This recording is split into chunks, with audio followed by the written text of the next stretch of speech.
যে মৃত্যুর পরেও যেন তার সাথে আমার দেখা হয়, যেটা একসাথে থাকতে পারি। এই দুনিয়া তো যা হইবার হয়েছি, ওই দুনিয়া যেমন জায়গায় গিয়ে তার সাথেও দেখা হয়। কাকি কোথায় আছে? মারা গেছে স্টক করে। সে আজকে 5 বছরে মারা গেছে। এখন আমার অন্তরটা কাঁদছে। আমি কার কাছে বলতে পারি না এই ব্যথা। আমি নিজের ব্যথা ব্যথিত। এত ভালোবাসতেন কাকি আপনি? আপনার কাকিকে এই স্টুডেন্ট থেকে আমি নিয়ে গেছিলাম। এখান থেকে আমি নিয়ে গেছি 25 তলার থেকে। কিন্তু তারা নিয়ে আমি সংসার করি 30 বছর। 30 বছর সংসার করার পরে সে মারা গেছে। আমি একটা ছাগল দিয়ে 16টা ছাগল করছিলাম। ছাগল করার পরে ছাগলগুলি আমার চোরে নিয়ে গেলো এক রাত্রে। নেওয়ার পরে সে চিন্তা ব্রেন স্ট্রোক করে দিল। তার হাত পা পুঙ্গ হয়ে গেল। তারপর আল্লাহর কাছে আমি বুঝলাম, আল্লাহ পাক পাক পাপের দিকে তুমি তার রাইখা যাও। রাইখা গেলে আমি তার নিয়ে ভিক্ষা করে খাবো, কিন্তু তারা এতটুকু আদর করছে। কিন্তু সে তো থাকে, সে চলে গেছে আবার ছিল।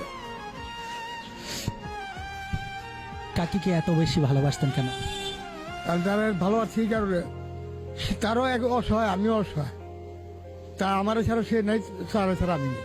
কাকি যে নাই, এই কথাটা ভাবতে কেমন লাগে নিজের কাছে?